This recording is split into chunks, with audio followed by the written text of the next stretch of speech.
Avatar Meher బాబాకి ఇచ్చే జై బాబా అండి. అందరికీ ముందుగా ప్రార్థనతో మొదలు పెడదాం.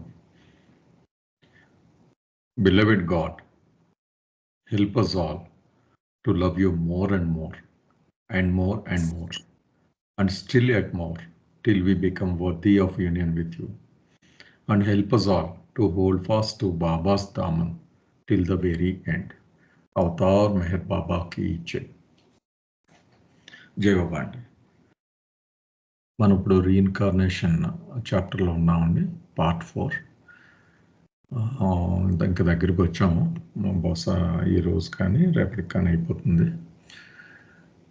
ముఖ్యంగా బాబా ఇక్కడ చెప్తుంది ఏంటంటే రీఇన్కార్నేషన్ డైనమిక్స్ ఎలా ఉంటాయి, బ్యాక్గ్రౌండ్ ఎలా జరుగుతాయి, సంస్కారాల బ్యాలెన్సింగ్ ఎందుకు కాదు అన్నది ఇక్కడ చెప్తున్నారు. ఆపోజిట్ ఎక్స్పీరియన్సెస్ ద్వారా రీఇన్కార్నేషన్లో ఆపోజిట్ ఎక్స్పీరియన్స్ అని ఒక జన్మలో అది బ్యాలెన్స్ అవ్వాలి కదా, కాకపోవడంతో ముఖ్యంగా ఈ పేరాలో స్క్రీన్ మీద చూస్తున్న పేరాలో బాడీ నెక్స్ట్ జన్మకి అసోసియేట్ అయిపోవడం వల్ల కాన్షియస్నెస్ అది బ్యాలెన్స్ రాదు. నిజంగా అది చేయగలిగితే అది ఇందులోంచి బయటపడుతుంది, ఉచ్చులోంచి అన్నది ఇక్కడ ఈ పారాగ్రాఫ్లో, అంటే లిబరేట్ అవుతుంది అని చెప్పారు. ఇక్కడి నుంచి కంటిన్యూ చేద్దాం. దాసు జై బాబా అండి. జై Baba sir. So here is the simile of a perfect balance. Here is the simile of a perfect balance would be appropriate. So ఇక్కడ బాబా ఏం చెప్తున్నారంటే, అంటే మనకి ముందు చెప్పిన ఈ రీఇన్కార్నేషన్ లో ఈ కాన్సెప్ట్స్ వివరించడానికి ఒక సున్నితపు త్రాసుని తీసుకొని దాన్ని ఉపమానంగా తీసుకొని దాన్ని ఇక్కడ విషయాన్ని వివరిస్తున్నారు. The consciousness gained by the soul during the process of evolution resembles the indicator at the fulcrum of a perfect balance, and the two pans of the balance are filled with unequal weights of opposites of impressions such as virtue and vice, etc. So మనందరికీ తెలుసు, సున్నితపు త్రాసు అనేది ఉంటుంది. మనం ఏదైనా షాప్కి వెళ్తే మనకి అక్కడ కొలతలు చూసి మనకి ఏదో 1 kg షుగర్ కావాలంటే ఆ కేజీ గుండె ఇటు వేస్తాడు, షుగర్ అటు వేస్తాడు. ఆ రెండు బ్యాలెన్స్ అయ్యేటప్పుడు అది మనకు తీసి అమ్ముతాడు. సో అటువంటి సున్నితపు త్రాసులో ఒక ఆధారం ఉంటుంది, పైన ఒక దగ్గర పట్టుకుంటాడు కదా, ఆ ఆధారం దగ్గర ఒక ఇండికేటర్ ఉంటుంది మనకి, ఒక ముళ్ళు లాగా. ఆ ముళ్ళు ఎటువైపు బరువు ఎటువైపు ఉంటే అటువైపు వాలిపోతుంది. సో ఇక్కడ ఏం చెప్తున్నానంటే, ఈ ఎవల్యూషన్ ప్రాసెస్లో, అంటే ఈ పరిణామ క్రమంలో మనం ఏ చైతన్యాన్ని అయితే పొందామో ఆ చైతన్యం అనేది ఈ సున్నితపు త్రాసు యొక్క ఆధారంలో ఉన్న సూచికని సూచిస్తుంది. దాంతో పోల్చవచ్చు, ఆ సూచికతో మన యొక్క చైతన్యాన్ని పోల్చవచ్చు అని చెప్తున్నారు ఇక్కడ. The consciousness gained by the soul during the process of evolution resembles the indicator at the fulcrum of the perfect balance అని చెప్పారు. ఆ తర్వాత ఈ ప్యాన్స్ అని ఏవైతే 2 పాత్రలు ఉంటాయో మనకి త్రాసులో, ఆ పాత్రలో మనం జనరల్ గా వెయిట్ ఇవి ఎలా వేస్తాం కదా, అలాగే ఇక్కడ ఈ ఆపోజిట్ సంస్కారాలను ఊహించుకోమంటున్నారు. ఒకవైపు గుడ్ ఉంది ఒక పాత్రలో, మరొక పాత్రలో బ్యాడ్ ఉంది. సో గుడ్ సంస్కారాలు ఎక్కువ ఉన్నాయి అంటే ఆ బరువు ఎక్కువ ఉంటుంది కాబట్టి అది క్రిందకి తీస్తుంది, బ్యాడ్ సంస్కారాలు పైకి తేలిపోతుంది ఆ పాత్ర. లేదా ఆపోజిట్ లో ఇది బ్యాడ్ ఎక్కువ ఉందంటే బ్యాడ్ ఇది క్రిందకి దిగుతుంది ఆ ప్యాన్, ఈ గుడ్ సంస్కారాలు పైకి. అంటే ఇది పైకి క్రిందకి ఇలా తిరిగినప్పుడు ఈ ముళ్ళు ఏదైతే ఉందో అది బరువు ఎటువైపు ఉంటే అటువైపు వాలిపోతూ ఉంటుంది. అది ఇక్కడ ఈ ఫస్ట్ పారాగ్రాఫ్ లో చెప్పారు. సార్ కంటిన్యూ చేస్తానండి.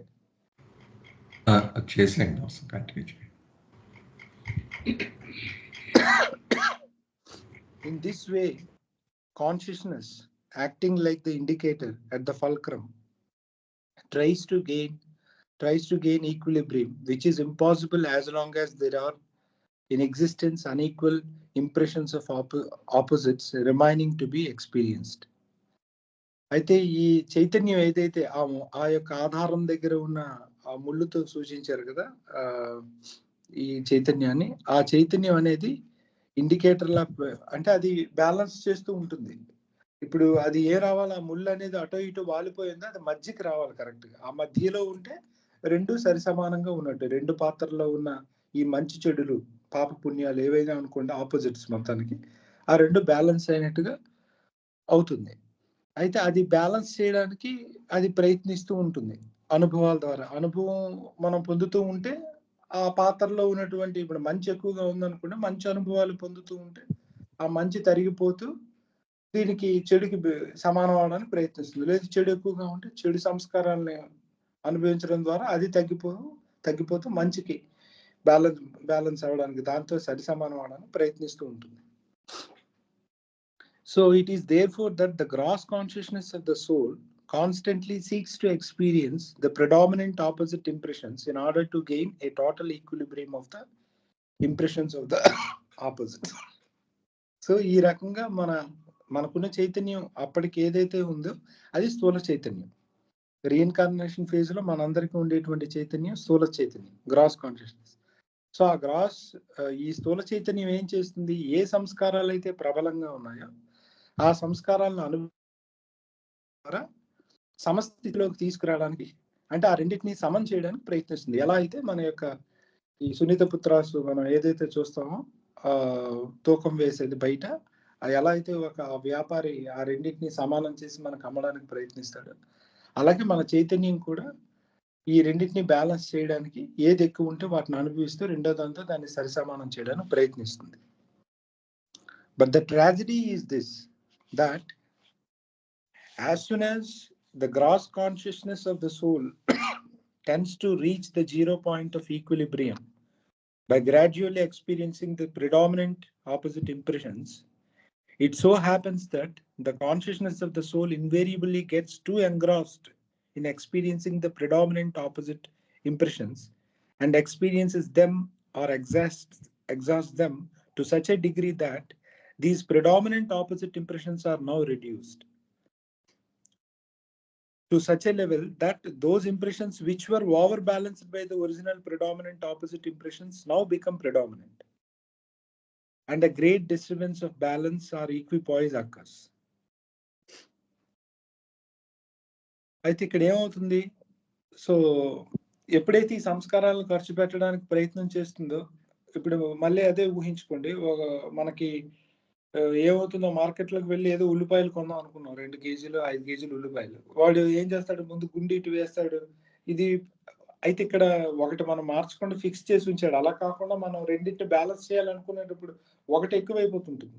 అలాగే ఇక్కడ ప్రిడామినెంట్ ఇంప్రెషన్స్ ఏవైతే ఎక్కువ సంస్కారాలు ఉన్నాయో, ప్రబలంగా ఉన్నాయో, వాటిని అనుభవించే ప్రాసెస్ లో ఏమవుతుందంటే ఈ చైతన్యం వాటిని అనుభవిస్తూ అది సరి సమానం అయ్యేసరికి ఇది ఆపాలి అనుభవం, కానీ ఆపదు. ఆ అనుభవంలో ఎంతగా మొలిగిపోతుందంటే, సపోజ్ మంచి ఎక్కువగా ఉందనుకోండి, మంచి యొక్క సంస్కారాలను అనుభవిస్తూ ఇది పైకి తేలిపోతూ ఉంటుంది. ఒకానొక సమయంలో చెడుకి ఈక్వల్ అవుతుంది, కానీ అక్కడ ఆగకుండా అది ఇంకా పైకి వెళ్ళిపోతుంది.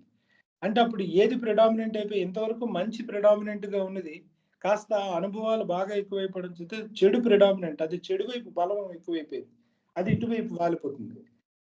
లేదా ఆపోజిట్ ఊహించుకోండి, చెడు ఎక్కువగా ఉన్నప్పుడు వాటిని అనుభవించడానికి ప్రయత్నం చేసరికి అది మంచితో సమానం అవ్వాలి, అక్కడ ఆగాలి ఎగ్జాక్ట్ గా, కానీ ఆగదు. అది అనుకోకుండా ఆ ప్రాసెస్ లో ఏమవుతుందంటే అనుభవం ఎంతగా మొలిగిపోతుందంటే చెడు ఎక్కువైపోతుంది. ఇది అక్కడ చెప్పడం జరిగింది. సో ఆ రకంగా ఒక డిస్టర్బెన్స్ అనేది, disturbance of balance, great disturbance of balance or equipoise occurs అని చెప్పాడు. అంటే ఆ సమతూకం అనేది, ఆ సమతుల్యం అనేది సాధ్యం కాకుండా అక్కడ జరుగుతుంది ఒకటి ఎక్కువైపోవడం వల్ల. So wherefore consciousness acting like the indicator at the fulcrum swings or switches in just the opposite direction of its original experience. అయితే ఇప్పుడు ఇంతవరకు ఆ ముళ్ళును కానీ మనం గమనిస్తే, ముళ్ళు మంచి ఎక్స్పీరియన్స్, మంచి సంస్కారాలు ఎక్కువ ఉన్నాయి కాబట్టి అటువైపు వాళ్ళు ఉంది. అది అనుభవిస్తూ ఆ ముళ్ళు అలాగా మధ్యకి వస్తూ ఉంటుంది కదా, అనుభవిస్తుంది కదా, అది కరెక్ట్ గా ఆహారం దగ్గర సెంటర్కి వచ్చి ఆగాలి, అది మన గోల్. కానీ ఈ ప్రాసెస్ లో ఏమవుతుంది, ఇటువైపు వాలిపోతుంది చెడు వైపు. ఎందుకంటే ఇవి మంచి బాగా ఖర్చు చేసింది, చెడు వైపు బరువు ఎక్కువైపోయింది కాబట్టి ఇటువైపు వాలిపోతుంది. ఆ రకంగా జరుగుతూ ఉంటుంది. ఎగ్జాక్ట్ గా అది మధ్యలో ఆగడం అనేది జరగదు. ఒకటి అనుభవించడం కోసం, ఎక్కువగా ప్రబలంగా ఉన్న సంస్కారాలను అనుభవించడం కోసం ఆ అనుభవాల్లో మునిగిపోయి, అది ఎంతగా మునిగిపోతుందంటే బ్యాలెన్స్‌ని మర్చిపోయి, చివరికి ఇవి తక్కువైపోయి దాని ఆపోజిట్ ఉన్నవి ఎక్కువైపోతాయి అని ఈ 3 పారాగ్రాఫ్స్‌లో చెప్తున్నారు. జై బాబా సార్. జై బాబా. జై బాబా. లక్ష్మణ్ దాసు, ఇప్పుడు నువ్వు చెప్పిన దాని ప్రకారం అంటే నువ్వు చదివిన పారాగ్రాఫ్ లో ఎలా అర్థం వస్తుందంటే, ఒక స్టేజ్ లోను వాడికి మంచి సంస్కారాలు ఎక్కువ ఉన్నాయి, వాడు హెవెన్ అనుభవిస్తాడు. ఆ అనుభవిస్తూ ఈ చెడు నుంచి బ్యాడ్ వైపుకి వెళ్ళిపోయాడు అనుకో, అది హెల్లే అనుభవించాలని అలాగేం లేదా? అంటే బాడీ డ్రాప్ చేసిన తర్వాత మనకు వచ్చే అనుభవం ఎయిదర్ హెవెన్ ఆర్ హెల్ రెండు ఉంటాయి. ఒకటి మంచిగా అంటే బాడీ డ్రాప్ చేసే సమయానికి మంచి సంస్కారాలు ఎక్కువ ఉంటే వాడు హెవెన్ అనే మెంటల్ స్టేట్ ని ఎక్స్పీరియన్స్ చేస్తాడు. లేదు బ్యాడ్ ఎక్కువ ఉంటే హెల్ అనేది ఎక్స్పీరియన్స్ చేస్తాడు. కాబట్టి మీరు అనేది ఏంటి, ఒక హెవెన్కి వెళ్ళాడు అనుకుందాం, హెవెన్ లో ఎక్స్పీరియన్స్ చేశాడు, అది బ్యాలెన్స్ అవ్వాలి, బట్ ఎగ్జాక్ట్ గా బ్యాలెన్స్ అవ్వదు. అప్పుడు చెడు ఎక్కువైపోయింది, ఈసారి మళ్ళీ హెల్త్ వెళ్తాడని అనుకుంటున్నారా? అదా మీరు అడుగుతున్న ప్రశ్న? అలా లేదనుకుంటాను. అలాగా ఎక్కడ అంటే మళ్ళీ వాడు నెక్స్ట్ జన్మలో చేసుకున్న దాన్ని బట్టి మళ్ళీ అంతే. ఇప్పుడు హెల్ కొంచెం ఎక్కువైపోయింది, సో వాడు జన్మ తీసుకుంటా అంటే నెక్స్ట్ పారాలో వస్తుంది అది. ఓకే, నెక్స్ట్ పారాగ్రాఫ్ లో అదే ఎక్స్ప్లెయిన్ చేశారు. Okay okay. జై బాబా. జై బాబా.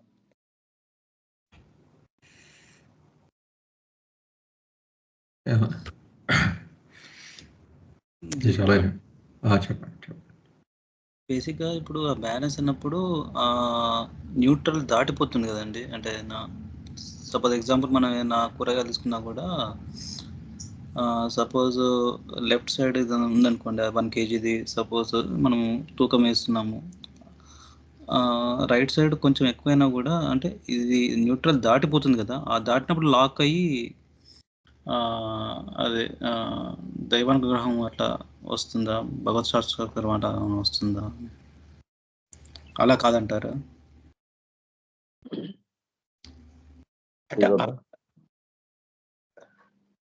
చెప్పండి సార్, ఎవరో మాట్లాడారు.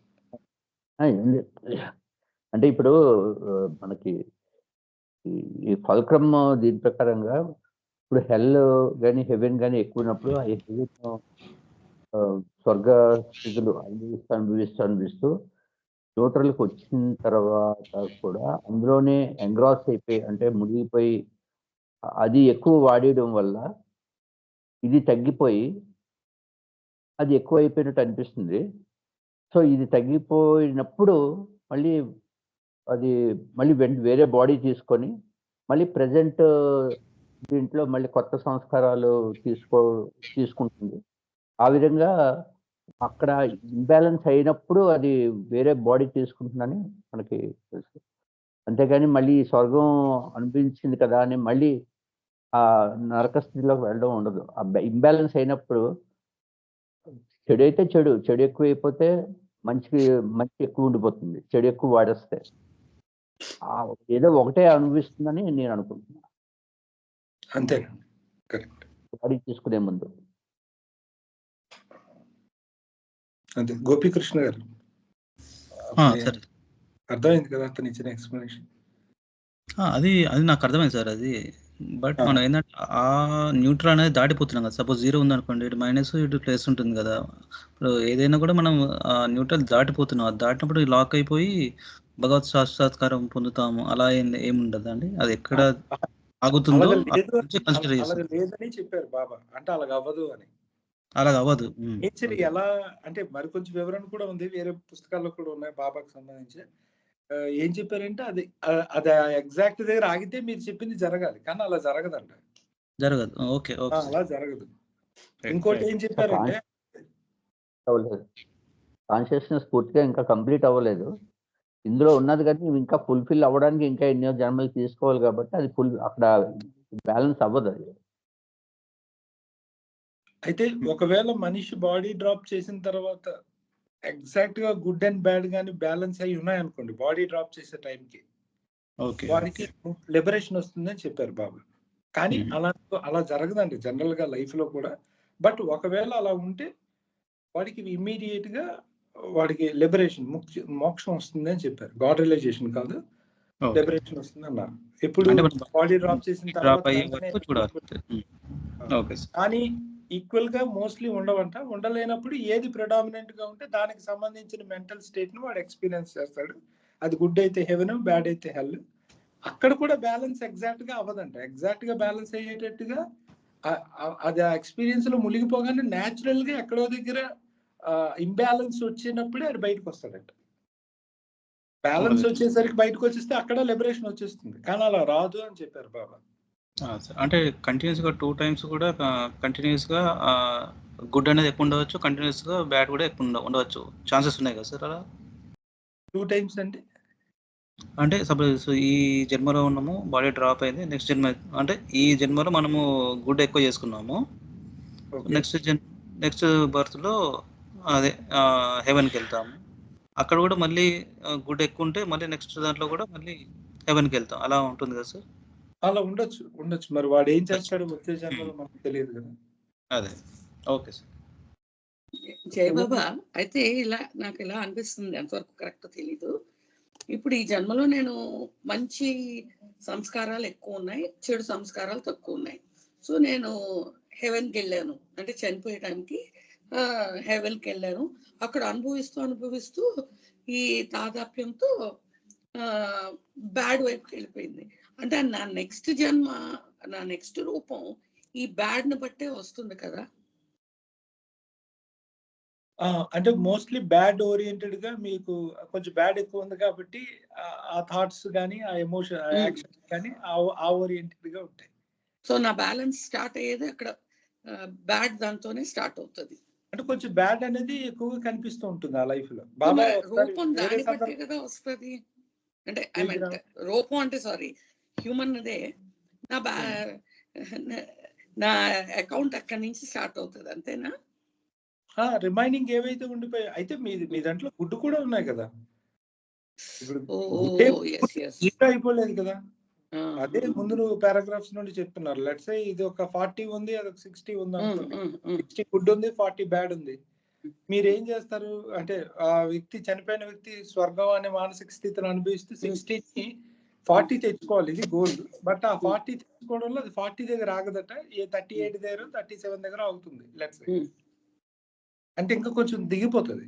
ఇప్పుడు 37 ఇది అయింది, 40 అది అయింది. అంటే 37 గుడ్ ఉంది, 40 బ్యాడ్ ఉంది. ఇప్పుడు జన్మ తీసుకుంటుంది. ఎందుకంటే ఈ 30 ప్లస్ ఆ 40, 37 ప్లస్ 40 అనుభవించాలి కదా. అప్పుడు జన్మ తీసుకుంటాడు. ఆ జన్మలో కొంచెం బ్యాడ్ ప్రిడామినెంట్ గా కనిపించవచ్చు, ఎందుకంటే ఒక 4 పాయింట్స్ ఎక్కువ ఉన్నాయి కాబట్టి అందులో 4 or 3 పాయింట్స్ అంతే. కానీ మోర్ ఆర్ లెస్ మన ప్రతి మనిషికి జన్మెత్తేటప్పుడు లోపల నుండి చెడు చేయడానికి ఎంత అవకాశం ఉంటుందో మంచి చేయడానికి అంతే అవకాశం ఉంటుంది. మనం అక్కడ మన ఫ్రీ విల్ ని వాడి కరెక్ట్ ఏది ధర్మమో అది చేస్తే మన జర్నీ మన గోల్ వైపు వెళ్తుంది. ఇంకో చిన్న డౌట్.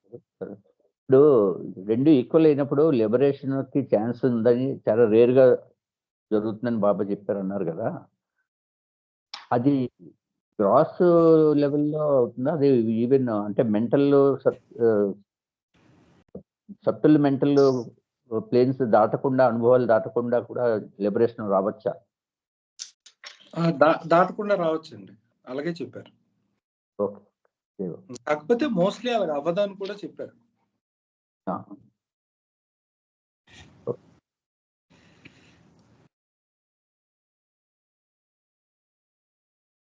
అయితే దాసు, ఈ మీరు చదివిన 3 పేరాలు కేవలం బాడీతో ఉన్నప్పుడు హెల్త్కి హెవెన్కి సంబంధం లేవు కదా. ఇది అంటే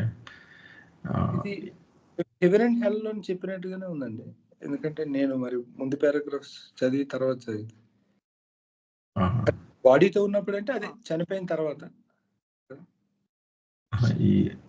అంటే ఈ 3 మనం జన్మలో ఉన్నప్పుడు కదా, ఈ మీరు చదివిన 3 ఈ process example after death sir, after death.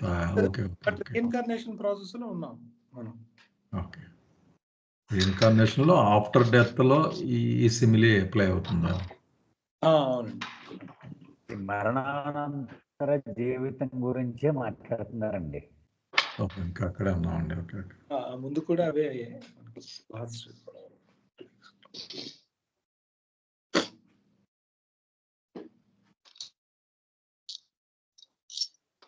Okay, ఏమన్నా ఉన్నాయండి ప్రశ్నలు?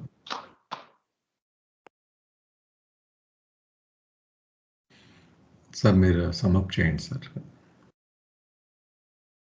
జై బాబా అండి, వినపడుతుంది కదండి నా వాయిస్? స్పష్టంగా ఉంది సార్. ఇక్కడ బాబా ఎక్కువగా ఉన్న సంస్కారాలు, తక్కువగా ఉన్న సంస్కారాలు, ఈ రెండింటిని బట్టి వాడు స్వర్గానికి వెళ్తాడా నరకానికి వెళ్తాడా అది డిసైడ్ అవుతుంది అని చెప్తూ వస్తున్నారు బాబా. ఇది మనకు అర్థమయ్యేలా చేయడానికి ఒక ఉదాహరణ సహాయంతో చెప్తున్నారు.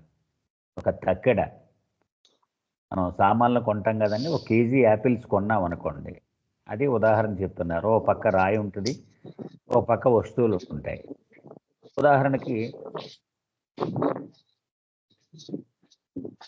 ఎక్కడ సౌండ్ వస్తుంది చూడండి కొంచెం. ఉదాహరణకి ఒక 5 యాపిల్స్ వేసాడు అనుకుందాం. 5 యాపిల్స్ వేయగానే ఇంకా తక్కువే ఉన్నాయి కేజీ కన్నా. 6 యాపిల్ వేస్తే ఎక్కువైపోయినాయి, అది తీసేస్తే తక్కువైపోయినాయి, కానీ పర్ఫెక్ట్గా మాత్రం రావట్లేదు. ఓకే, అది ఆ సిచ్యువేషన్ బాబా చెప్తున్నారు అనమాట. సో మంచి చెడు ఇవి రెండు కూడా వేరువేరు పాత్రల్లో, ఒక త్రాసుకి అటువైపు మంచి ఇటువైపు చెడు అలా ఉన్నాయి అన్నమాట. సో ఏదైతే ఎక్కువ ఉందో దాన్ని బట్టి వాడు ఎక్కువ, మంచి ఎక్కువ ఉంటే స్వర్గానికి వెళ్తాడు, చెడు ఎక్కువ ఉంటే నరకానికి వెళ్తాడని చెప్పారు. అయితే ఒక్క విషయం మనం మర్చిపోకూడదండి, అసలు స్వర్గ నరక స్థితులు ఎందుకు ఉన్నాయి? అవి ఈ 2 సంస్కారాలని, 2 రకాల సంస్కారాలని ఇంచుమించు సమతూకంలోకి తెచ్చి నెక్స్ట్ జన్మలో మంచి చెడు సమానంగా వాడు అనుభవించడానికి దగ్గర చేయడం కోసమే ఇవి అసలు స్వర్గ నరక స్థితి ఏర్పడింది. అయితే బాబా ఏమన్నారు, సరిగ్గా ఈ 2 కూడా స్వర్గ నరక స్థితులు అనుభవిస్తున్నప్పుడు ఖచ్చితంగా సమానం అవ్వకుండానే డిస్టర్బ్ అయిపోయి నెక్స్ట్ జన్మలోకి వెళ్ళిపోతుంది జీవాత్మ అని చెప్తున్నారు. ఆ డిస్టర్బ్ అవ్వడం 2 రకాలుగా జరగవచ్చు అన్నారు. ఉదాహరణకి 80 మంచి అనుకుందాం, ఒక 20 చెడు ఉన్నాయనుకోండి. ఉన్నప్పుడు ఆ 80ని ఖర్చు చేయడానికి స్వర్గానికి వెళ్ళిపోతాడు కదా. ఒక 60 ఎక్స్ట్రా ఉంది మంచి, సో 60 ఖచ్చితంగా ఖర్చు చేసేసాడు అనుకోండి, 20 అయిపోతాయి, వాడికి సాల్వేషన్ వచ్చేస్తుంది. కానీ బాబా ఏమంటున్నారు, ఖచ్చితంగా 60 ఖర్చు పెట్టు, 58 దగ్గర టక్కమని ఆ జీవాత్మ ఇంకొక శరీరంలోకి ప్రవేశించేస్తుంది అన్నారు. అంటే సరిగ్గా ఖచ్చితం అవ్వకుండానే ఇంకా కొంచెం ఆ మంచే మిగిలి ఉండగానే ఇది నెక్స్ట్ జన్మలోకి వెళ్ళిపోవచ్చు. మనం ఏం గుర్తుపెట్టుకోవాలి, ఇది మంచి ఎక్కువ ఉన్న జన్మ, చెడు ఎక్కువ ఉన్న జన్మ అనేది వర్రీ అవ్వాల్సిన అవసరం లేదు. 2 దగ్గరలోనే ఉంటాయి. ఎందుకంటే ఆ స్వర్గ నరక స్థితులు వచ్చిందే దగ్గరగా ఉండడం కోసం వచ్చింది కదండి. కొద్దిగా 2 పాయింట్లు ఆ మంచి ఇంకా ఖర్చు చేయవలసి ఉండగానే వెళ్ళిపోయింది. లేకపోతే మరొక సందర్భం ఏంటి, ఈ ఖర్చు చేయడంలో మునిగిపోయి ఇది 60 ఖర్చు చేయవలసింది 62 ఖర్చు చేసేసింది అనుకోండి, అంటే 18 గుడ్ ఉన్నాయి, 20 బ్యాడ్ ఆల్రెడీ ఒరిజినల్గా ఉన్నాయి కదా. అవి ఇప్పుడు ఏమైంది, బ్యాడ్ ఎక్కువైపోయిందని మనం వర్రీ అవ్వక్కర్లా, నెక్స్ట్ జీవితంలో 2 పాయింట్లే కదా తేడా. అంచేత ఇలా జీవితాలు నడుస్తూ ఉంటాయి. అయితే నిజంగా బ్యాలెన్స్ చేయగలిగింది జీవించి ఉన్నప్పుడే అది సులభం. అది స్వర్గ నరకంలో మనం అనుకున్నాం కదా, మన తరం కాదు ఇది. అయితే జీవించి ఉండగా మళ్ళీ వీడి సంస్కారాలు పోగు చేసుకుంటూ ఉంటాడు కదా. అంచేత మరణానంతర జీవితం కానీ, జీవితంలో సంస్కారాలు పోగు చేయడం కానీ, ఇవన్నీ కూడా సమతూకం సాధించడం కోసమే ఈ ప్రయత్నం అంతా కూడా. అది ఇది గుర్తుపెట్టుకుంటే మనకు సరిపోతుంది సార్. జై బాబా. జోస్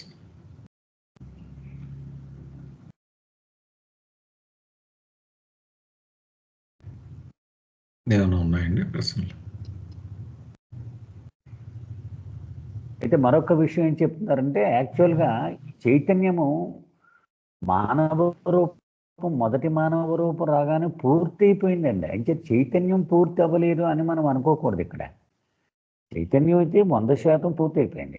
కానీ అది సంస్కారములు కప్పి ఉంచడం వలన ఆ సంస్కారముల నిల్వ ఉన్నంత వరకు సంస్కారముల మీదనే లగ్నమై ఉంటుంది చైతన్యము కదా. మంచి ఎక్కువైపోతే ఆ మంచి వైపుకి మొగ్గు చూపుతుంది. ఎలాగైతే ఆ త్రాసులో ఆ పైన ఉన్నటువంటి ముళ్ళు మంచి ఎక్కువైపోతే ఆ మంచి సైడ్కి తిరిగిపోతుంది కదా, అలా లగ్నం అయిపోయి ఉంటుంది. సో అది లగ్నం అయిపోయి ఉండడం వల్ల అవి ఖర్చు చేసుకొని సమతూకం సాధించడానికి తాపత్రయపడుతూ ఉంటుంది అని చెప్తున్నారు ఇక్కడ బాబా. జై బాబా. జై బాబా.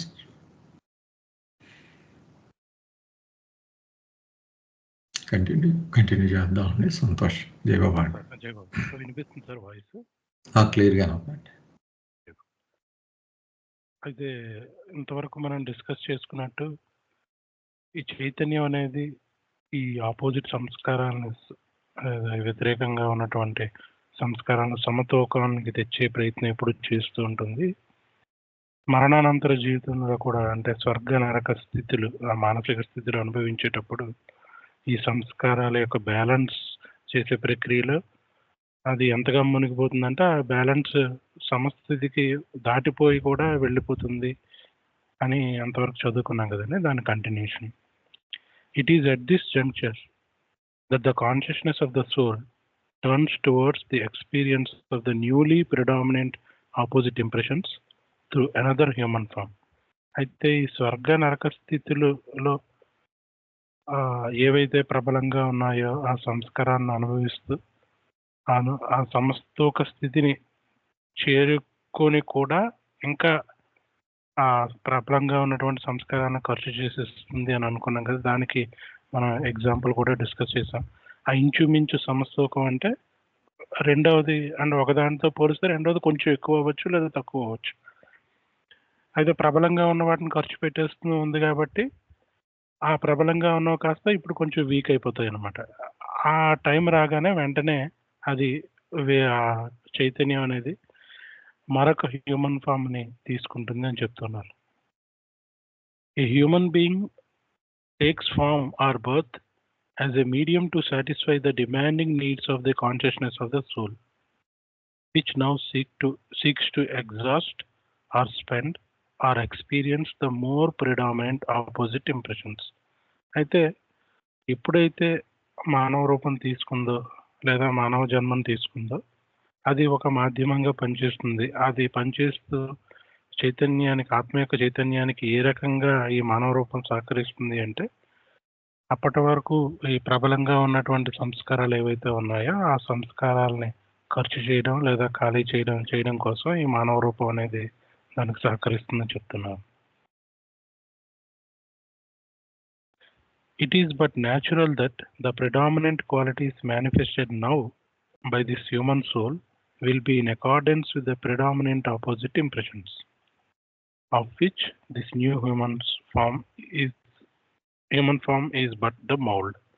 అయితే ఇది కూడా బాబా ఇక్కడ మనకు చెప్తూ ఉన్నారు, మరొకసారి గుర్తు చేస్తూ ఉన్నారు. ఆ మానవ రూపం అది దాని యొక్క లక్షణాలు, దాని యొక్క వైఖరి ఏ రకంగా ఉంటుంది అంటే, అది అంతవరకు సంపాదించుకున్నటువంటి ఆ వ్యతిరేక సంస్కారాల్లో ఏవైతే ఎక్కువగా ఉన్నాయో, మంచి ఎక్కువగా ఉంటే మంచి లక్షణాలు కలిగి ఉంటాడు, చెడు ఎక్కువగా ఉంటే చెడు లక్షణాలు కలిగి ఉంటాడు. అయితే ఈ హ్యూమన్ ఫామ్ కూడా ఈ సంస్కారాల యొక్క ఘనీభవించిన మోసే తప్ప మరొకటి కాదు. అంటే ఒక జన్మ తీసుకుంది అంటే అది అంతవరకు అది పోగు చేసుకున్నటువంటి సంస్కారాలకు అనుగుణంగానే హ్యూమన్ ఫామ్ అనేది వస్తుంది. ఆ సంస్కారాలు ఏ రకంగా ఉన్న స్వర్గనరక స్థితిలో బ్యాలెన్స్ కోసం వెళ్ళి కొన్ని ఖర్చు అయ్యి ఇంచుమించు సమస్థితికి చేరుకున్న తర్వాత మంచి ఎక్కువ ఉండొచ్చు లేదా చెడు ఎక్కువ ఉండొచ్చు, అది పొందినటువంటి అనుభవాల ప్రకారం. ఒకవేళ మంచి ఎక్కువగా ఉంటే ఆ మంచి లక్షణాలు కలిగినటువంటి మానవ రూపంతో, చెడు ఎక్కువగా ఉంటే చెడు లక్షణాలు కలిగి ఉన్నటువంటి మానవ రూపాన్ని పొందుతుంది. అలాగే human form is nothing but the mould అని కూడా ఇక్కడ మరొకసారి మనకు గుర్తు చేస్తున్నారు. Thus, in the process of reincarnation, the fully gross conscious human soul, fortified with fully developed subtle and mental bodies, though unconscious of these, must necessarily experience countless varied experiences of the impressions of the opposites, the impressions which are diametrically opposite in a chain of unending experiences. అలా ఈ పునర్జన్మ ప్రక్రియలో ఏం జరుగుతుంది అంటే, ఈ పూర్తిగా స్థూల ఎరుక ఉన్నటువంటి మానవాత్మ దాని యొక్క మానసిక మరియు సూక్ష్మ శరీరాలతో వాటి యొక్క ఎరుక దానికి లేనప్పటికీ, ఎందుకంటే స్థూల ఎరుక ఉంటే ఆ సూక్ష్మ మానసిక శరీరాల యొక్క ఎరుక ఉండదు కదా. స్థూల ఎరుక ఉంటే కేవలం స్థూల శరీరం యొక్క ఎరుక మాత్రమే ఉంటుంది. కానీ ఎరుక లేకపోయినా సరే మనకు ఫస్ట్ ఈ యొక్క చాప్టర్ ప్రారంభంలోనే చెప్పారు, ఈ మానసిక మరియు సూక్ష్మ శరీరాలు ఎప్పుడు అంటిపెట్టుకునే ఉంటాయి. మనం దాన్ని గుర్తించకపోయినా సరే ఈ జన్మల అన్నింటిలో కూడా ఇవి వెన్నంటే ఉంటాయి అని చెప్పే ఉన్నారు కదా. సో దాన్ని చెప్తూ ఉన్నారు. ఆ వాటి గురించి ఎరుక లేకపోయినప్పటికీ కూడా ఈ యొక్క ఎక్స్పీరియన్సెస్ని ఆ యొక్క ఆపోజిట్ ఇంప్రెషన్స్కి అనుగుణంగా, ఇక ఆపోజిట్ ఇంప్రెషన్స్ అంటే అది బద్ధ వ్యతిరేకంగా ఉన్నటువంటి సంస్కారాలు అన్నమాట. వాటిని అనుభవిస్తూ మరలా ఖర్చు చేసి ఖాళీ చేసి తిరిగి ఇంకో జన్మను తీసుకొని మరలా ఆ జన్మలో కూడా ఆ గత జన్మలో వచ్చినటువంటి సంస్కారాలను ఖర్చు చేస్తూ ఖాళీ చేస్తూ శరీరాన్ని విడిచిపెట్టి మరలా ఇంకో జన్మను తీసుకోవడం. ఇది అన్ఎండింగ్ చైన్. ఈ చైన్ అనేది గొలుసులాగా అది ఉంటుంది. ఈ రకంగా అది అంతు లేకుండా అనుభవాన్ని అనుభవిస్తూ ఉంటుంది సంస్కారాలకు అనుగుణంగా అని ఇక్కడ పారాగ్రాఫ్లో చెప్తున్నారు.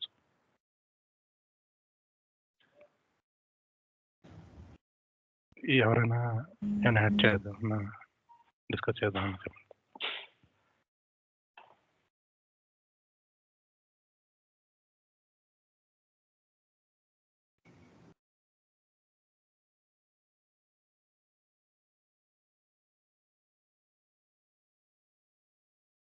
ఏమన్నా డౌట్స్ ఉన్నాయండి దీని మీద?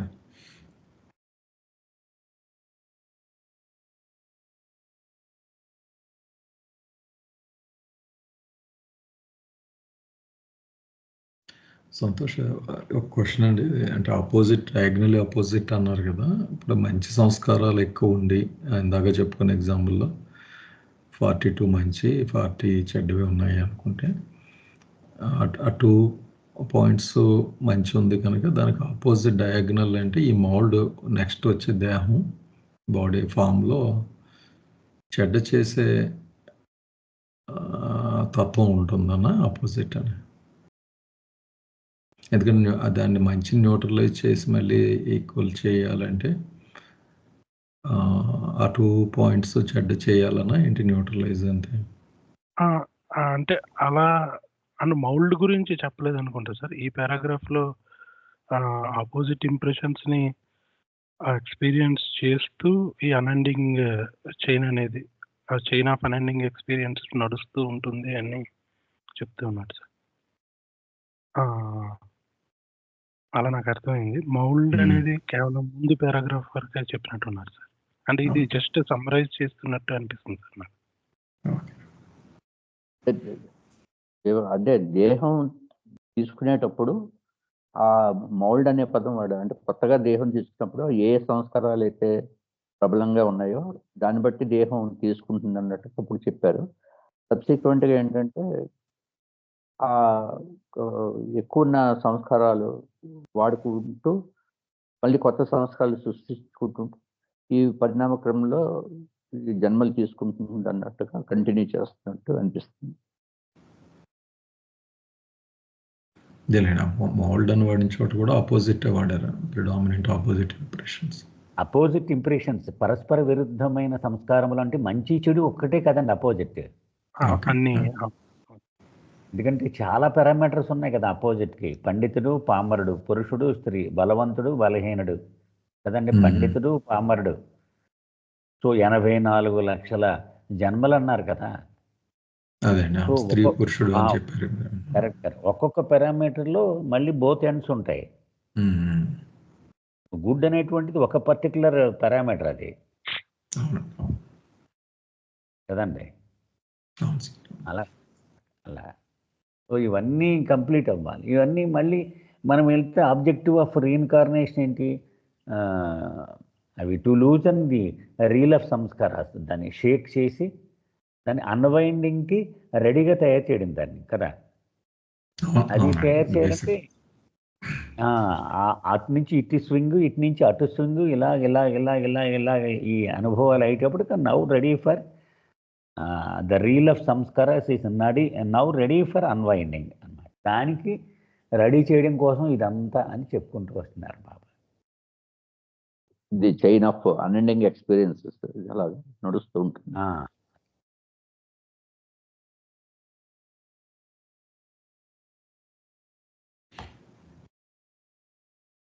ఏమన్నా ఉన్నాయండి ఇక్కడ ప్రశ్నలు? అయితే ముందుకు వెళ్దాం.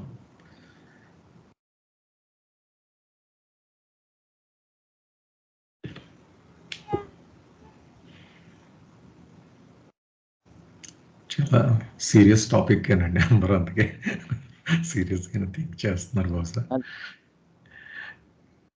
ఓకే,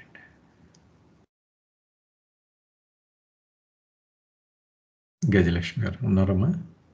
జై బాబా అండి. జై బాబా. చాలా స్పష్టంగా ఉందండి. Through its association with the gross body, the soul seeks to exhaust its previously accumulated opposite impressions, but rarely succeeds in doing so. ఇప్పటి వరకు ఈ సంస్కారాలు మంచి కానీ చెడు కానీ సంస్కారాలని వలన ఎలాగ ఆత్మ ప్రయాణం అన్నది చూస్తూ ఉన్నాము. ఇప్పుడు ఈ పారాగ్రాఫ్ లో బాబా గారు చెప్పింది ఏంటంటే, ఈ స్థూల శరీరంతో ఉన్న అనుబంధం వలన ఆత్మ తనలో ఉన్న ఈ సంస్కారాలని ఎగ్జాస్ట్ చేయడానికి, అంటే మొత్తానికి ఖర్చు చేయడానికి అని ప్రయత్నం చేస్తూ ఉంటుంది. కానీ ఆ ప్రయత్నం సఫలం అవ్వదు, కంప్లీట్ గా సఫలం అవ్వదు. On contrary, it often accumulates fresh impressions of opposites. When the gross form is about to exhaust impressions which brought into its existence, it is dropped. ఈ ఖర్చు చేయలేకపోగా కొత్త సంస్కారాలని పోగు చేసుకుంటూ ఉంటుంది. ఈ కొత్త సంస్కారాలు ఈ గ్రాస్ ఫామ్ లో ఇలాగా ఈ ప్రయత్నం జరుగుతూ ఉండగా, అంటే ఈ మంచి సంస్కారం కానీ చెడు సంస్కారాలు కానీ ఖర్చు చేయాలని ప్రయత్నం చేస్తూ ఉన్నప్పుడు ఏదో ఒక సమయంలో తన బాడీ అంటే సమానంగా రెండు మంచి చెడు ఇంచుమించు సమానంగా, ఇందాక చెప్పినట్టు బ్యాలెన్స్ లో ఆ ఫల్క్రమ్ అటు ఇటుగా ఉన్నప్పుడు ఇంచుమించు సమానంగా ఉన్నప్పుడు బాడీ డ్రాప్ అవుతుంది.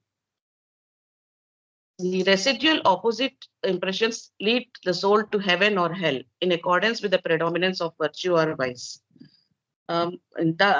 ఇంతకుముందు పారాగ్రాఫ్ లో చెప్పినవే మళ్ళీ మళ్ళీ చెప్తున్నారు బాబా గారు, మనకి అర్థం అవ్వాలని చెప్పేసి.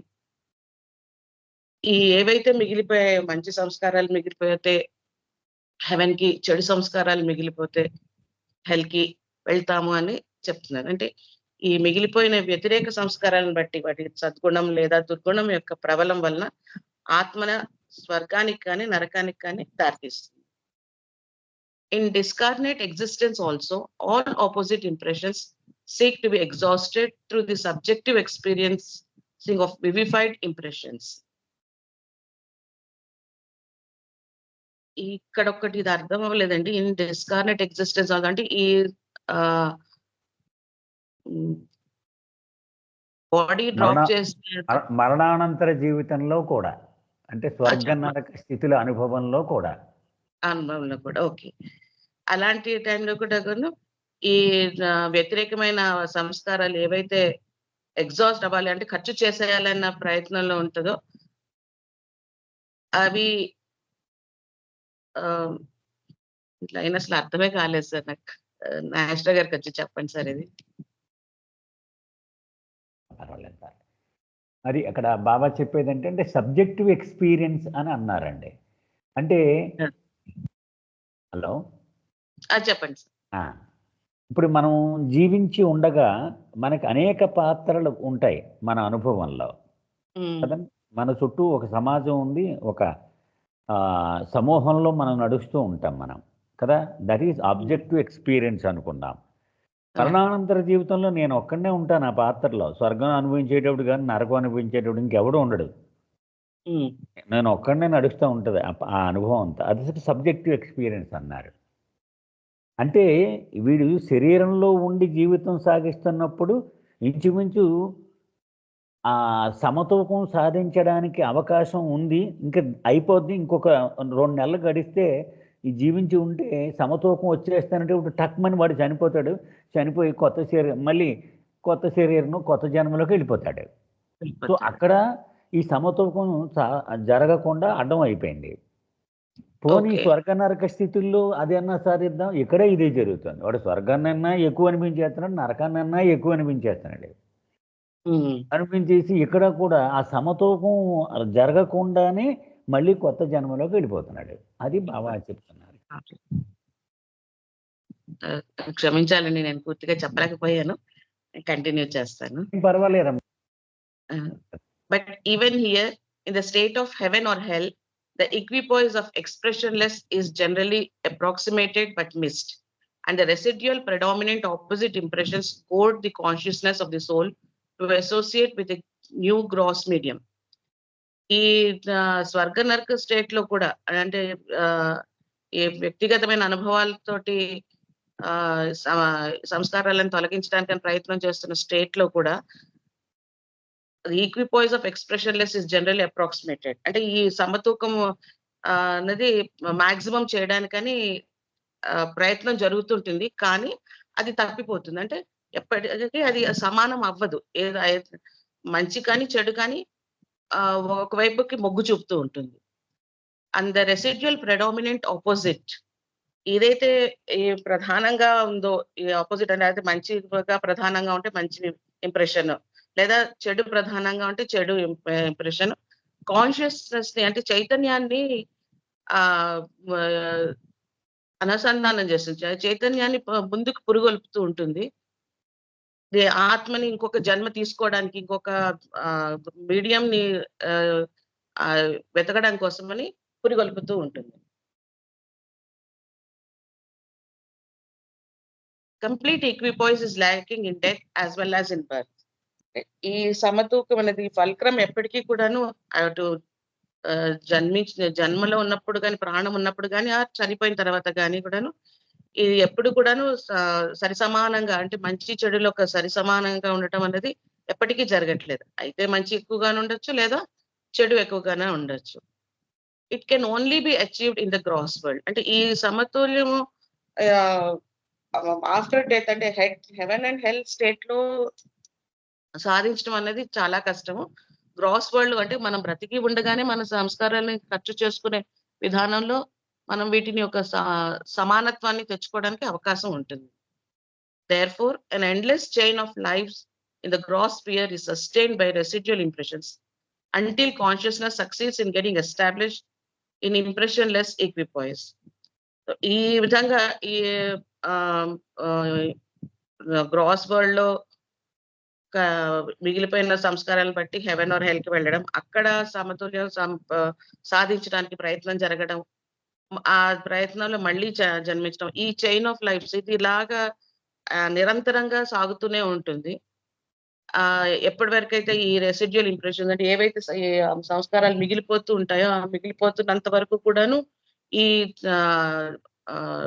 జనన మరణాలు కంటిన్యూస్ గా జరుగుతూనే ఉంటాయి. ఎప్పటి వరకు అంటే చైతన్యం సంస్కార రహితమైన సమతుల్యమైన స్థితికి చేరుకున్నప్పటికీ అప్పటి వరకు ఈ చైతన్యం ఈ జనన మరణాలు అన్నవి జరుగుతూ ఉంటాయి. ఎప్పుడైతే ఈ చైతన్యం ఆ సమతుల్యాన్ని సాధిస్తుందో అప్పటికి ఈ చైన్ ఆఫ్ లైఫ్స్ కి ఎండ్ వచ్చేస్తుంది. జై బాబా. జై బాబా.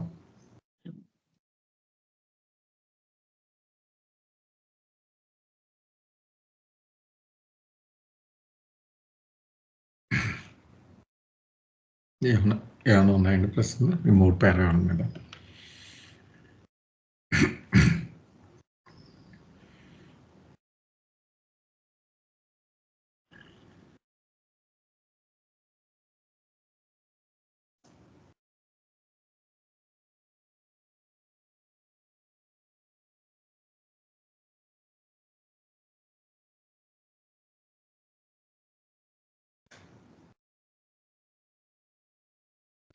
అంటే గజలక్ష్మి గారు ఈ స్టేట్మెంట్ ఉంది కదమ్మా, అంటే నాకు అర్థమైంది ఏంటంటే మామూలుగా వాడు జన్మ తీసుకుని వచ్చిన పర్పస్ ఏంటి, ఆ అక్యుములేటెడ్ సంస్కారాస్, అంతకు ముందు పాస్ట్ సంస్కారాస్ వల్ల ఈ జన్మ వస్తుంది కనుక వాటిని అనుభవించడానికి వస్తాడు. కానీ ఈ ప్రాసెస్లో ఫ్రెష్ సంస్కారాస్ని పోగు చేసుకుంటాడు. కానీ లైఫ్ డిజైన్ ఏంటంటే ఆ పాత సంస్కారాలు ఏదైతే తెచ్చుకున్నాడో అవి అయిపోగానే బాడీ డ్రాప్ అయిపోతుంది. దట్ ఈస్ ద నేచర్ బహుశా. కానీ ఈ అక్యుములేటెడ్ సంస్కారాలు పెండింగ్ ఉండిపోతాయి. అంటే వీటి కంటిన్యూ చేసి ఎగ్జాస్ట్ చేస్తా ఉంటే ఆ ఛాన్స్ ఇవ్వదు అనమాట సిస్టమ్. ఆ డిజైన్ అలా ఉంది. అది ఆ పాత సంస్కారాలకే తగ్గట్టు అవి అవ్వగానే అకౌంట్ క్లోజ్ చేసేస్తుంది.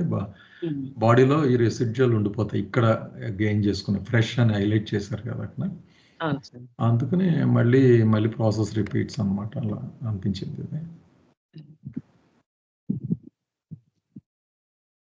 డౌట్ సార్, చెప్పండి సార్. మరుజన్మ అనేది ఈ జీవించి ఉండగా మిగిలిపోయిన సంస్కారాలను బట్టి ఉంటుందా, నిర్ణయించబడుద్దా, లేకపోతే ఆ స్వర్గ నరక స్థితుల్లో అయిపోయిన తర్వాత ఆ బ్యాలెన్స్ ని బట్టి నిర్ణయించబడుద్దా?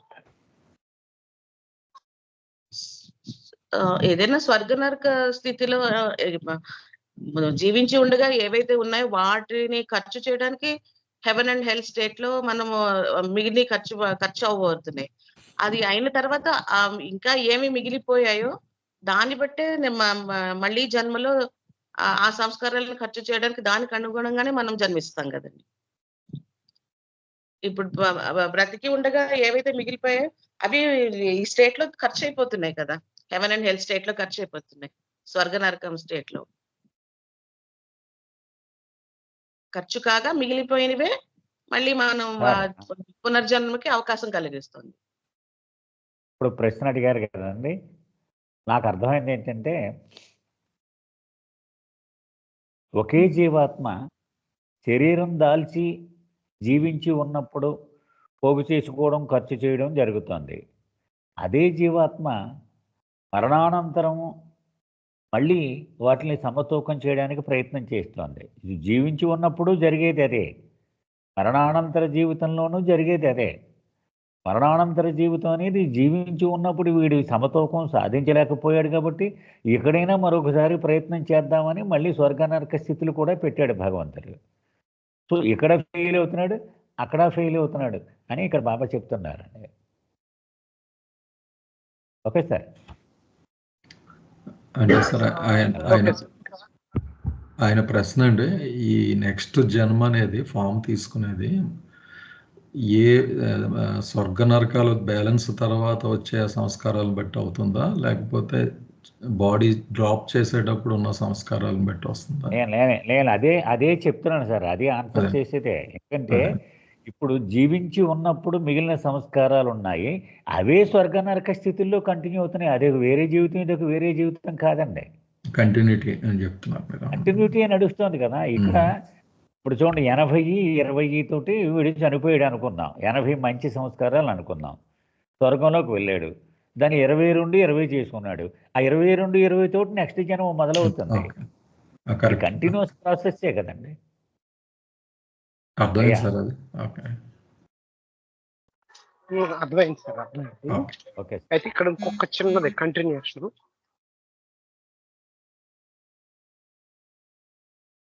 హలో చెప్పండి సార్. ఇప్పుడు సహజ సంస్కారాలు, అసహజ సంస్కారాలు అని ఉన్నాయి కదా, అందులోకి వెళ్ళొద్దు సార్. ఇప్పుడు మనం సబ్జెక్ట్ ఇక్కడ డిస్కస్ చేద్దాం. మళ్ళీ అంటే ఆఫ్ ద ట్రాక్ వెళ్ళిపోతాం కదా, అందుకని ప్లీజ్. మధ్యలో స్వర్గ నరకాలు అన్నది ఒక ఫెసిలిటీ అండి. అది చిన్న ఫెసిలిటీ అనమాట అండి. వితౌట్ బాడీ కూడా కొద్దిగా మనకి ఫెసిలిటీ ఇచ్చారు అక్కడ. అదేండి, అంటే నాగేశ్వరరావు అన్నట్టు ఒక కంటిన్యూస్ ప్రాసెస్ కింద విజువలైజ్ చేసుకుంటే మనకి ఇంకా క్లారిటీ ఉంటుంది. ఒక్కసారి సమాప్తి చేసేస్తాను రాజుగారా. ఇప్పుడు ఇది మనకి నడకైతే అర్థం అవుతుంది కదండి. వీడు జీవించి ఉన్నా జీవించి లేకపోయినా ఒకటే అకౌంట్ నడుస్తూ ఉంది. అది మనం గుర్తుపెట్టుకోవాలి. ఈ సంస్కారాలను సమతూకం చేసే ప్రయత్నమే నెక్స్ట్ జన్మ అయినా మరణానంతర జీవితంలో స్వర్గ నరక స్థితులైన ఏదైనా సరే వీడి గమ్యం చేరిపోవడం. గమ్యం ఏమిటి? మంచి సంస్కారములు చెడు సంస్కారములు సమానం అవ్వడం. సమానం అవ్వడం అంటే ఏంటి? నిలవ జీరో అవుద్దనమాట. మీరు ఒక బ్యాంక్ అకౌంట్ తీసుకున్నారనుకోండి, బ్యాంక్ అకౌంట్లో క్రెడిట్ డెబిట్ ఉంటుంది, బ్యాలెన్స్ ఉంటుంది కదా. అంటే మీరు బ్యాంక్ వాళ్ళకైతే అర్థం అవుతుందండి, ఏం లేదు, సింపుల్ అనమాట. ఒక 10,000 వేసామనుకోండి, క్రెడిట్ సైడ్ 10,000 పడుతుంది, నిలవ 10,000 ఉంటుంది. అందులో ఒక 1000 మళ్ళీ తీసారనుకోండి, డెబిట్ సైడ్ 1000 పడుతుంది, నిలవ 9,000 అవుద్ది. సో క్రెడిట్ సైడ్ టోటల్కి డెబిట్ సైడ్ టోటల్కి ఉన్న డిఫరెన్సే అది నిలవ అవుద్ది కదండి. ఈ రెండింటికి ఈ రెండు సమానం అయిపోతే నిలవ 0 అవుద్ది. సో ఆ నిలవ 0 అవడాన్ని ఇంప్రెషన్లెస్ ఈక్విపాయిజ్ అన్నారు బాబా. అంటే సంస్కారముల నిలవ ఏమాత్రమో లేనటువంటి సమతూకమైనటువంటి స్థితి అది. సో ఈ మంచి చెడు సంస్కారములు సమానం చేయడం కోసమే నెక్స్ట్ జీవితం ఇచ్చినా, నెక్స్ట్ స్వర్గ నరక స్థితుల్లోకి వెళ్ళే అవకాశం ఇచ్చినా కూడా అది బాబా చెప్తున్నారు. అంచేతే ఈ సమతూక స్థితి పుట్టుకప్పుడు సాధించలేకపోతున్నాడు. పుట్టుకప్పుడు అంటే ఏది? స్వర్గ నరక స్థితులు అనంతరం వచ్చేది పుట్టుక. చనిపోయినప్పుడు సాధించలేకపోతున్నాడు అంటే ఏది? ఒక జన్మలో వాడు అనుభవాలు పొందిన తర్వాత మరణం వస్తుంది. అంటే జన్మించి ఉన్నటువంటి చివరిలోనూ సాధించలేకపోతున్నాడు, అలాగే పుట్టుకకు ముందు ఈ స్వర్గ నరక స్థితులలోనూ కూడా సమతూకం సాధించలేకపోతూ ఉన్నాడు. ఇది జరుగుతోంది అని బాబా చెప్తున్నారు. ఇది అనంతంగా సాగిపోతూ ఉంటుంది కదా. ఇది ఎప్పుడు ప్రయత్నించడం. వీడిని మనం హనుమంతుడు లంకలో చూసి రమ్మని పంపిస్తే కాల్చి వచ్చాడంటాం మనం కదండి. ఆ లంకలో సీతమ్మ ఉందేమో లేదో చూసిరారా అంటే వీడు కాల్చి వచ్చాడు. అలాగే ఈ పుట్టినప్పుడు వీడు జన్మంతా గడిపాడు, కొద్దిగా బ్యాలెన్స్ ఉండిపోయింది. ఈ బ్యాలెన్స్ కోసం మళ్ళీ స్వర్గ నరక స్థితి వచ్చింది. ఆ స్వర్గ నరక స్థితి తర్వాత ఇంకో కొంచెం దగ్గరికి వచ్చేసి ఇంచుమించి ఇవి మళ్ళీ కొత్త జన్మలోకి వెళ్ళాడు. అవి కొంచెం సెట్ చేసేసుకుని సమతూకం సాధించి వచ్చి అంటే వాడు కొత్తవి తగిలించుకుని వస్తున్నాడు. అది ఫ్రెష్ అన్నది అక్కడ హైలైట్ చేశారు బాబా. చూడండి, సో ఈ కొత్త అదనపు సంస్కారముల కారణంగా ఈ చైన్ అంతు లేకుండా కొనసాగుతూ పోతుంది. ఇదే పునర్జన్మ ప్రక్రియ అని చెప్తున్నారు బాబా. జై బాబా సార్.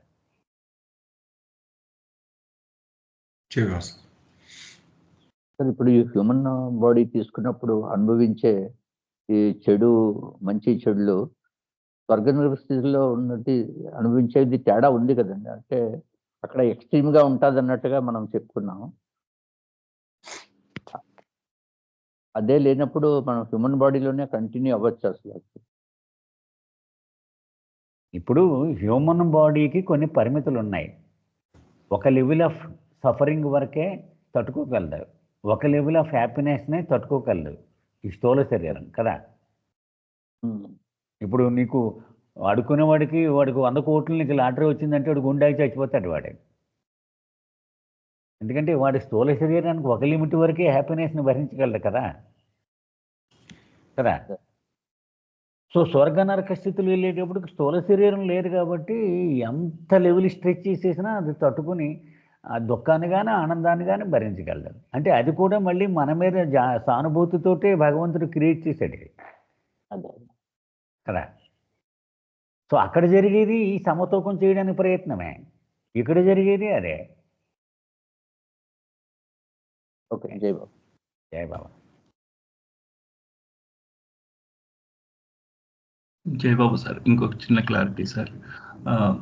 జననానికి మనకి స్వర్గనరక స్థితుల్లో ఇన్బ్యాలెన్స్డ్ ఉన్నప్పుడు జననం తీసుకుంటుంది, ఓకే. కానీ మరణం ఎప్పుడు సంభవిస్తుంది? ఆ మరణంలో మరి ఎందుకు ఇంత ఎక్కువ సంస్కారాలు లేకపోతే తక్కువ సంస్కారాలు ఇలా మళ్ళీ ఎందుకు ఇంబ్యాలెన్స్ అవుతుంది? మరణం అనేది ఎప్పుడు సంభవిస్తుంది సార్? మనం ఇప్పటి వరకు చదువుకున్న దాని ప్రకారము గతజన్మలో పోగేసుకున్న సంస్కారములను ఖర్చు చేసి అనుభవాలు పొందడానికే ఈ జన్మ దక్కింది నాకు కదా. కాబట్టి ఆ బ్యాలెన్స్ ఇంచుమించు అయిపోయే స్టేజ్లో నేను ఇక్కడ ఈ శరీరం వదిలేసి మరణంలోకి వెళ్ళిపోతాను నేను కదా. అయితే అదొక్కటే చేస్తే బాగున్నాం, అదొక్కటే చేయట్లేదు. మళ్ళీ ఫ్రెష్ సంస్కారాలు మూట ఒకటి రెడీ చేసి పెట్టుకుని వీడు మరణించాడు. ఈ మూట విప్పి మళ్ళీ ఖర్చు చేయడానికి నెక్స్ట్ జన్మ తయారవుతుంది కదా. సో మరణం అనేటువంటిది గత జన్మలో పోగేసుకున్న సంస్కారముల నిలవని బట్టి ఉంటుంది. మనకి అర్థమైనంత వరకు అండి ఇప్పటి వరకు. జై బాబా. అది గత జన్మలో ప్రోగ్ చేసుకున్న మూట, లేదంటే ఈ స్వర్గ స్థితుల్లో అనుభవించిన తర్వాత హెచ్చు తగ్గుల వల్ల? అంతే అంతే. అంటే ఇప్పుడు ఎప్పుడు గత జన్మ అంటే గత జన్మలో జీవించి ఉండగాను తర్వాత స్వర్గ నరక స్థితులు కలిపే మనం లెక్కేసుకోవాలి జన్మ కింద. ఓకే, అంతే. దాన్ని వేరే జీవితం కింద చూసుకోకూడదు మనం కదా. జై బాబా.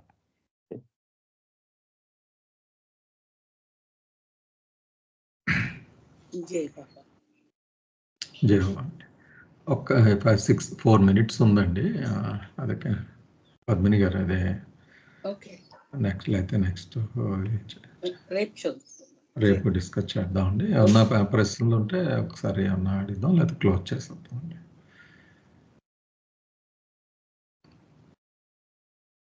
ఇంకొక అనౌన్స్మెంట్ అమ్మా, ఇది ఈ 4th చాప్టర్ సమ్మరీ నాగేశ్వరరావు గారు బ్రీఫ్గా బహుశా రేపు అయిపోతుంది. ఇది సమ్అప్ చేస్తారు. చేసిన తర్వాత ఇంట్రడక్షన్ కూడా బ్రీఫ్గా 5th చాప్టర్ మనం ప్లేన్స్ గురించి చదువుకోబోతున్నాం. 5th చాప్టర్ అంతా బ్రీఫ్గా ప్లేన్స్ గురించి ఎక్స్ప్లెయిన్ చేశారు బాబా.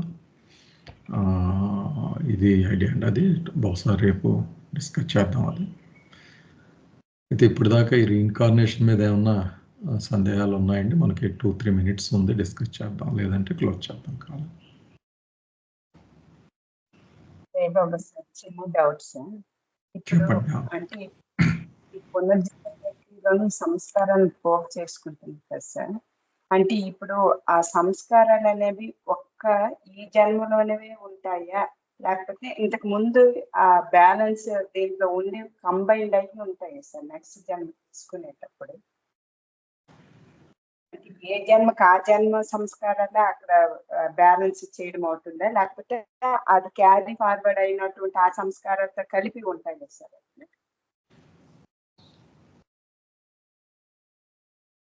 అదండి, ఇక్కడ వరకు అయిన డిస్కషన్ వరకు అయితే ఏ జన్మదో ఆ జన్మ అన్నది అన్నట్టుగానే వచ్చిందండి. అదే సార్ నాగేశ్వర్ మీరు చెప్తారు. అదే సంస్కారాలతోనే ఆల్రెడీ అనుభవిస్తుంది కాబట్టి, చెడు మంచి రెండు అనుభవిస్తుంది కాబట్టి, ఆ మిగిలిన సంస్కారాలు ఏదైతే ఎక్కువ ఉన్నాయో దాని ద్వారా రూపం తీసుకొని అనుభవిస్తున్నప్పుడు మళ్ళీ కొత్త సంస్కారాలు వస్తూ ఉంటాయి కాబట్టి కంటిన్యూగా జరుగుతుంది. ఏ జన్మకు ఆ జన్మది ఫ్రెష్ గానే ఉంటుంది సార్? ఫ్రెష్ గానే ఉంటుంది అనుకుంటున్నాం. అంటే ఏ జన్మకు ఆ జన్మకి అనుభవాలు అవుతూ ఉన్నాయి కదమ్మా. అనుభవించడం అవుతోంది కదా.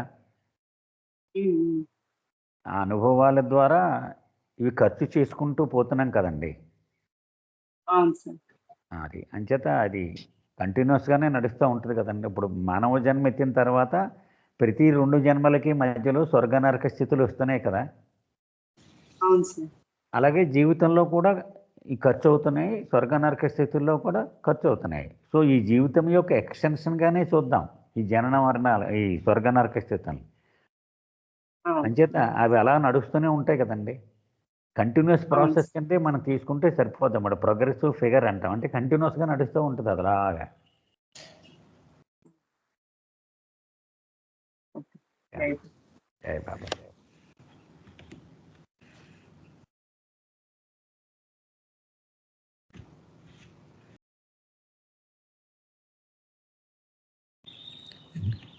ఏమన్నా ఉన్నాయండి, లేకపోతే క్లోజ్ చేద్దాం కావాలి? ఇంకో 1 minute ఉంది మనకి. జై బాబా సార్.